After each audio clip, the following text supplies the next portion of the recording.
Ciao a tutti, bentornati su MTBT Mountain Biking Tube.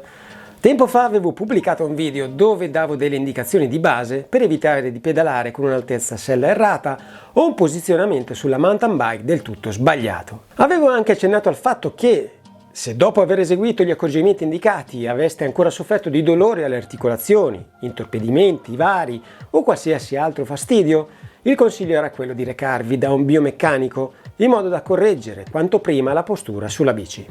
A seguire, in molti ed anche oggi mi chiedete dove poter fare un fitting professionale.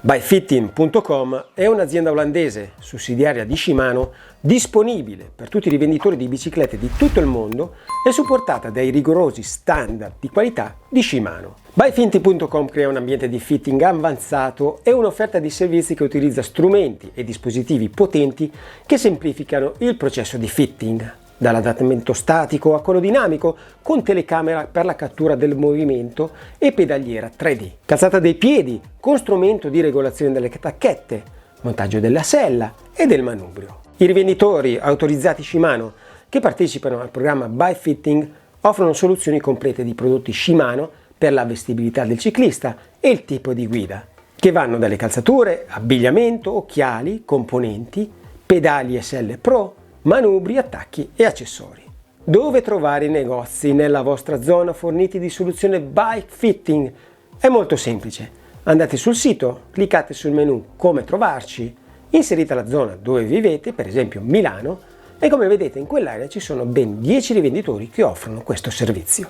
Colombo Massimiliano, Senior Commercial Manager di Shimano Italia, ci ha spiegato come avviene un fit, quali sono i vantaggi e i benefici di una corretta posizione in bici e ci ha installato le tacchette con i criteri e gli standard di qualità di Shimano sulle scarpe Shimano S-Fire XC902, scarpe che sia io che Pier utilizzeremo alla APSA Cape Epic. Questa macchina fa l'ecografia della pedalata del ciclista. Facendo l'ecografia della pedalata del ciclista cosa fa?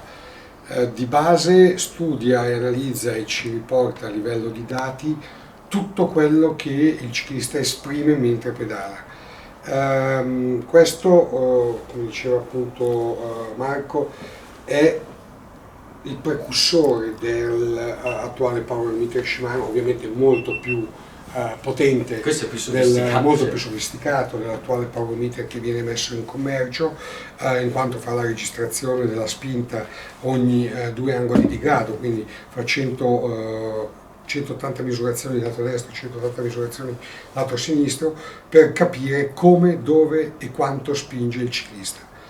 Sulla base ovviamente dell'angolazione di spinta è facilmente determinabile anche l'efficienza della sua pedalata, perché basare tutto esclusivamente su quello che è il wattaggio è un dato un po' aleatorio, perché il watt esprime sì, che cosa? La potenza espressa, ma quando viene espressa e dove viene espressa, questo un normale power meter non te lo dice, ti dà la potenza media, la potenza massima e il picco di potenza.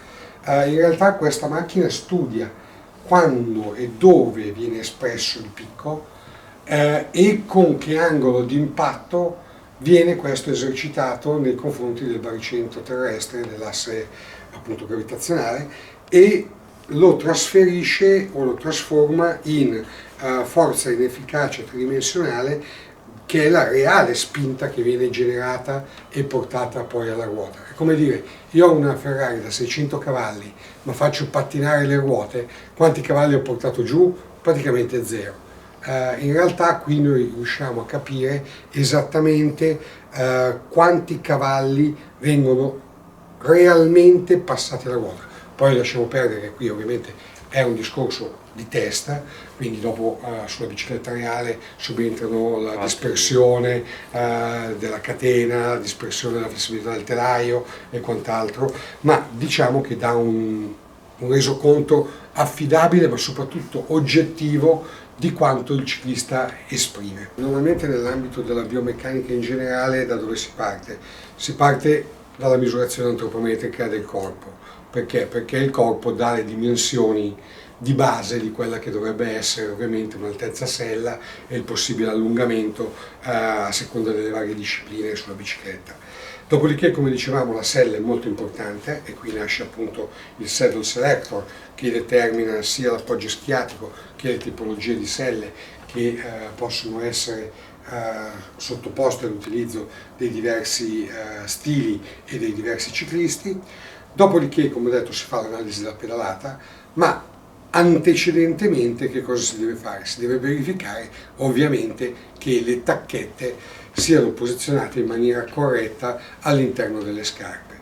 E qui nasce un po' una cosa che a me non piace molto, nel senso che la maggior parte dei biomeccanici va direttamente a inserire cunei plantari, spessori e cose varie. Normalmente è l'ultima cosa da fare in assoluto. Perché? Perché il corpo compensa, anche se ci troviamo di fronte a situazioni relativamente fuori da quella che è la norma, andare a modificare qualcosa a livello di plantari, suole e posizione anche delle tacchette da quella che è il posizionamento standard è, secondo me, un po' azzardato. Perché? Perché nonostante un ciclista sia molte ore sulla bicicletta o un amatore spinto sta molte ore sulla bicicletta, non passa così tante ore quanto ne passa in piedi o facendo altro. Conseguentemente, se uno mi viene a trovare e già porta dei plantari, già ha fatto delle visite specialistiche che determinano effettivamente il dover utilizzare degli accorgimenti a compendio di quelle che sono delle situazioni non corrette, allora sì che vale la pena giustamente replicare la stessa situazione anche sulle scarpe da ciclismo. Se io vado immediatamente ad agire su quella che è la parte del piede senza ovviamente tenere conto di quello che poi vado ad innescare a livello di eventuale ripercussione al di fuori di quello che è l'ambito normale e compensativo che già il corpo mette in atto, probabilmente vado a creare anche dei problemi. Quindi non sempre mettere a posto determinate cose nell'ambito della bicicletta è sinonimo di ottenere un risultato migliorativo per il corpo. Quindi chiunque ti faccia qualcosa che sposta il tuo posizionamento deve avere ben conscio il fatto che qualsiasi spostamento che tu vai a generare crea delle ulteriori compensazioni che il corpo va a correggere. E questo è molto pericoloso se non fatto con le dovute cautele.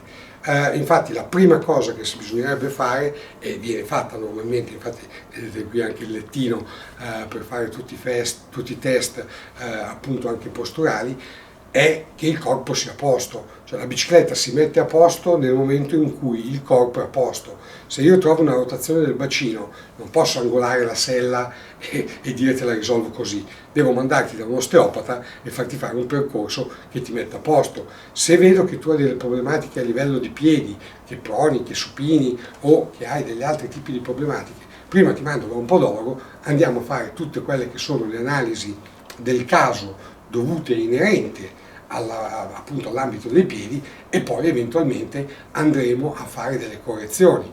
Quando tu hai finito il percorso con il tuo medico o con il tuo fisioterapista o con chi ti segue in questo ambito e il percorso non riesce a risolvere completamente la situazione, allora lì sì che si può intervenire per andare a dare un ulteriore aiuto a quello che è il problema. L'ulteriore passo dopo aver misurato il corpo è il corretto posizionamento delle tacchette. La teoria dice tra il primo e il quinto metatarso poi pareggiate nell'ambito di tutti e due i piedi, perché normalmente i piedi sono leggermente diversi, piede destro e piede sinistro a livello di lunghezza, questo nel 99% delle persone. Una volta fatto questo, ovviamente si sale su questo strumento per fare il test di efficienza. Questo strumento non tiene conto assolutamente degli angoli che vengono sviluppati, ma fa unicamente l'analisi della pedalata a prescindere da chi ha determinato la posizione. Normalmente si parte dall'analisi della pedalata nella tua posizione o nella posizione originale del ciclista, per poi dopo andare a vedere se ci sono degli spazi di miglioramento. L'ultima parte, ovviamente, o la ciliegina sulla torta, è anche la bellezza, e qui subentra la famosa telecamera. La telecamera che è presente nella maggior parte degli strumenti di biomeccanica anche della concorrenza, e lì si entra nell'ambito dell'angolare.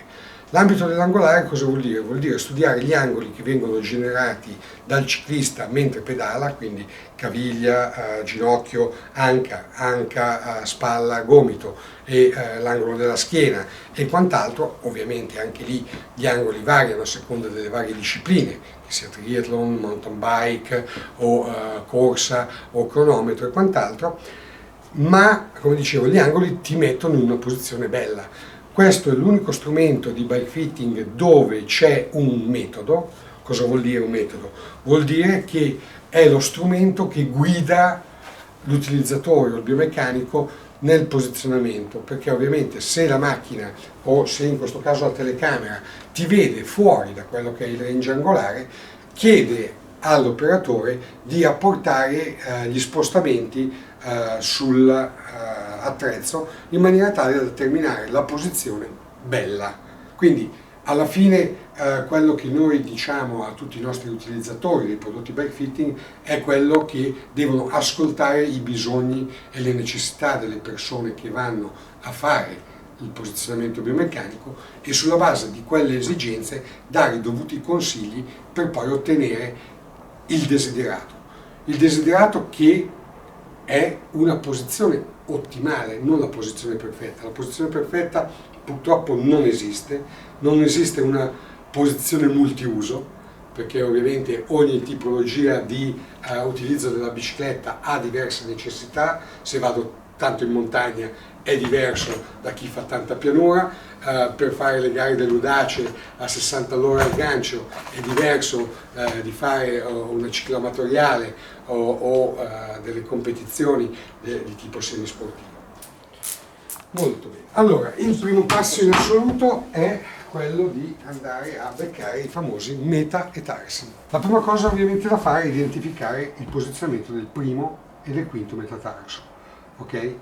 Che normalmente si sentono alla tomaia. Una volta che li abbiamo identificati, ovviamente andiamo a marcarli.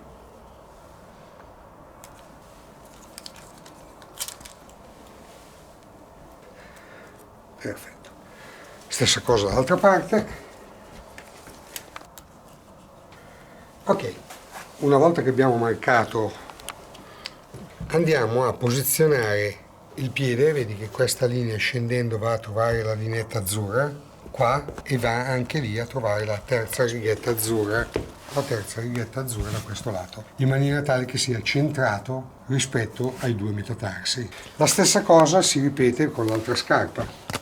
Una volta che abbiamo centrato le due scarpe, vedi che c'è una leggera differenza. Questa differenza ovviamente va smezzata, vale a dire questa scarpa andrà un filino indietro e questa scarpa un filino avanti, fino a quando entrambi i piedi sono allineati.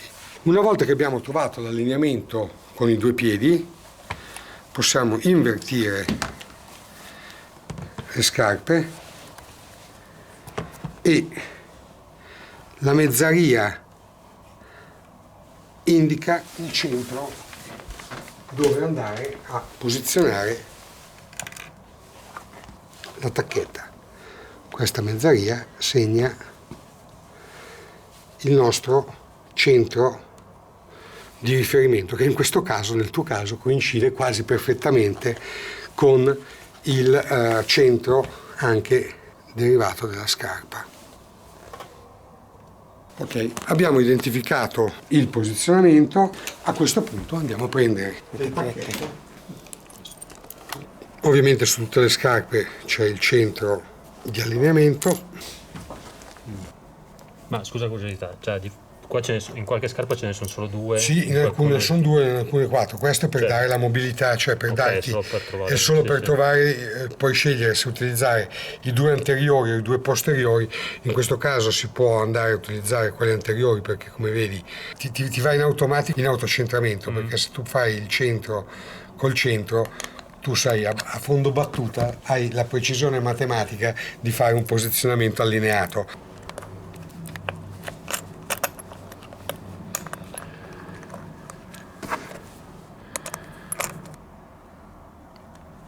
In questo caso è molto facile perché utilizziamo i punti di riferimento e si utilizza il centro e il centro.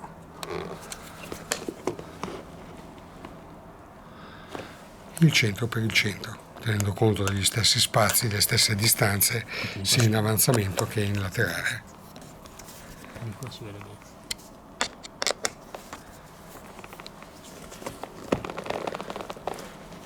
Quindi questo giochino destra-sinistra tu lo centri comunque? Assolutamente Ok. sì, nel senso, anche perché poi rimane centrato, cioè è tutto proporzionato asse su asse. Ok. Ecco, stare sempre attenti quando si fa le ultime strette, perché stringendo l'ultima volta, andando a stringere in maniera non proporzionale, si rischia di ruotare la tacchetta.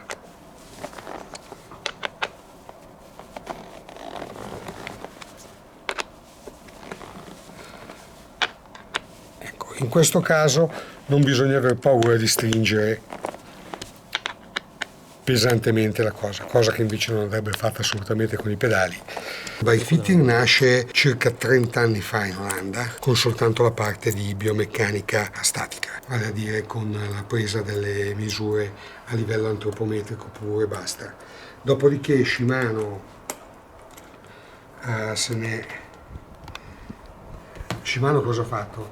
Non ha fatto nient'altro che andare a reperire sul mercato quello che ha ritenuto il sistema biomeccanico appunto a livello di statico più efficace. La cosa bella di Bike Fitting è che aveva già all'interno del suo database una serie di telaisti, produttori di biciclette a livello mondiale molto ampia, e quindi tendenzialmente aveva tutto quello che riguardava la parte di sviluppo taglie, stecche, reach, con angoli piantoni e angoli attacchi abbastanza forbita. Aveva già all'interno tutto un database di pedali con spessori e interassi e un database anche con le scarpe con gli spessori suola, che in passato era molto più diciamo importante da avere, perché ricordate i vecchi look avevano anche 1,5 cm di attacco. Adesso ormai ci siamo assottigliati sempre di più e conseguentemente, ed ecco fatto il gioco. Dopodiché, volendo, ovviamente si può andare a fare tutte le verifiche del caso. Nel caso del mountain bike è un filino più difficoltoso, ma in realtà basterebbe prendere il classico calibro per andare a verificare che i posizionamenti siano stati fatti in maniera parallela. In questo caso ci ha bypassato il problema, perché siamo andati a usare il fondo corsa esattamente preciso da entrambi i lati. Come vedi sono centrato, tutto centrato, e a questo punto noi abbiamo fatto il posizionamento corretto, basico delle tacchette. Cosa bisogna eventualmente valutare?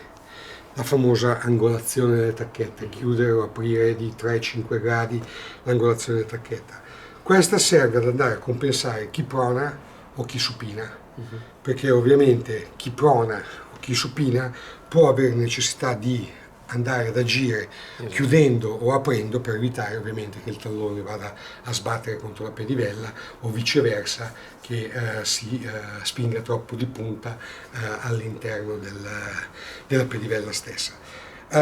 Questo tipo di soluzione, come ho detto, è sempre un di cui, cioè io non te la posso fare unicamente perché vedo che proni e che supini. Dovrebbe essere prima riscontrata sulla bicicletta, perché per quello che tu fai camminando non è detto che tu lo faccia mentre vai in bicicletta, perché qui fai un determinato tipo di pressione attivi la catena muscolare che fa una pressione in un determinato modo. Sulla bicicletta va in sospensione, quindi subentrano anche altri fattori di compensazione e anche le ginocchia, la stessa stabilità delle caviglie, che può andare a correggere sulla bicicletta quello che fai magari camminando. Con quello strumento io vado invece a vedere fisicamente dove spingi, se spingi all'esterno o se spingi all'interno del pedale. A quel punto sì, possiamo decidere insieme se andare a provare a fare la correzione, vedendo immediatamente con lo strumento se questa correzione porta o meno dei benefici. Perché se il beneficio non c'è, perché io devo stare lì a modificarti una posizione che ti potrebbe anche creare tendiniti, ti potrebbe creare degli scompensi da un'altra parte? Perché, come ho detto, tu passi il 70, minimo 60% del tempo non in bicicletta nella tua vita. Conseguentemente io sulla bicicletta devo cercare di andare più incontro a un'esigenza parziale, perché a meno che tu non faccia il professionista e di conseguenza la tua vita è la bicicletta, normalmente io andare a toccare il posizionamento di tacchette e, come dicevo prima, infilare spessori o infilare cunei o plantari con supporti e quant'altro non è per noi del bike fitting consigliatissimo. Cioè, dovresti fare una visita specialistica e a quel punto determinare la cosa. A compendio si possono fare anche tante cose però per verificare quello che ti stavo dicendo, esercizi del tipo stupidamente i saltelli per vedere come cadi, se cadi con i piedi aperti, se cadi con i piedi chiusi, vedere facendo degli squat su una gamba com'è la tua stabilità a livello di caviglia, perché tante volte magari quello che fai all'interno della scarpa è anche determinato da una carenza di supporto a livello di struttura muscolare della caviglia o addirittura del ginocchio, sempre che tu non abbia avuto incidenti e quant'altro. Quindi soprattutto nell'ambito dei piedi bisogna stare molto attenti, ma in generale bisogna stare attenti quando si parla di bicicletta, perché normalmente uno dice ah cavolo, la bicicletta non va bene, il cambio non funziona, e magari non è assolutamente colpa del cambio, magari è la linea catena che è completamente fuori asse, magari hai qualche dente all'interno del pacco pignoni che si è stortato e poi poverino il cambio non funziona. La stessa cosa vale qua, vale a dire magari i tuoi piedi sono perfetti, però tu hai avuto giocavo a basket, ho avuto della lacerazione alle cuffie della caviglia, ho poca stabilità a livello di caviglia e quindi il mio piede all'interno della scarpa balla. O non ho gli scarponi da sci che quindi mi comprimono la caviglia. Qui ho delle scarpe che sì, devono fasciare la parte superiore del piede e aiutare quello che è la famosa tirata, ma non devono vincolare la caviglia. Quindi, a seconda delle situazioni bisogna capire esattamente qual è il problema. E il problema purtroppo non c'è nessuno strumento oggi, neanche a livello medicale, dove ti infilano dentro, ti tirano fuori e ti dice che malattia hai e qual è la tua cura. Non esiste, bisogna andare purtroppo per tentativi o, come diceva l'elettricista, bisogna tagliare il maiale a metà e chiudere tutte le porte. Vale a dire, verifichiamo che la caviglia è a posto, perfetto, verifichiamo che il ginocchio è a posto, perfetto, verifichiamo che l'anca è a posto, perfetto, dopodiché vediamo, è una dismetria, non è una dismetria, l'appoggi bene, non l'appoggi bene. Bisogna, tra virgolette, escludere tutte le variabili negative per poi andare eventualmente ad analizzare quella che potrebbe essere la causa reale del problema, tenendo conto che il nostro corpo lavora sempre a X. Quindi se tante volte tu hai dei problemi di qui è perché magari sei messo male da questa parte. Per compensare, perché il corpo cosa ti mette? Ti mette sempre nella posizione di minor sofferenza. E per essere in posizione di minor sofferenza cosa genera? Genera il fatto che la parte più forte è quella che subisce il danno.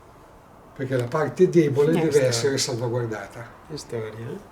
Normalmente chi è dominante destro è più efficiente col sinistro, chi è dominante sinistro è più efficiente col destro. Perché? Per un semplice motivo. I due alpinisti che vanno in montagna insieme sono la nostra gamba destra e la gamba sinistra. C'è un alpinista veloce e un alpinista lento. Per arrivare in cima insieme bisogna prendere il passo del più lento. Assolutamente corretto. il corpo fa esattamente lo stesso ragionamento. Dice, se io ho la gamba forte, che è la mia gamba destra, devo fare in modo che la gamba destra forte ceda parte della sufficienza per far lavorare meglio la sinistra ed arrivare su insieme. Se io continuo a lavorare soltanto di destra, arriverò sfasato. E questo è quello che il corpo fa. Quindi il corpo compensa al contrario. E con questo è tutto, vi saluto, vi ringrazio e ci vediamo alla prossima. Ciao!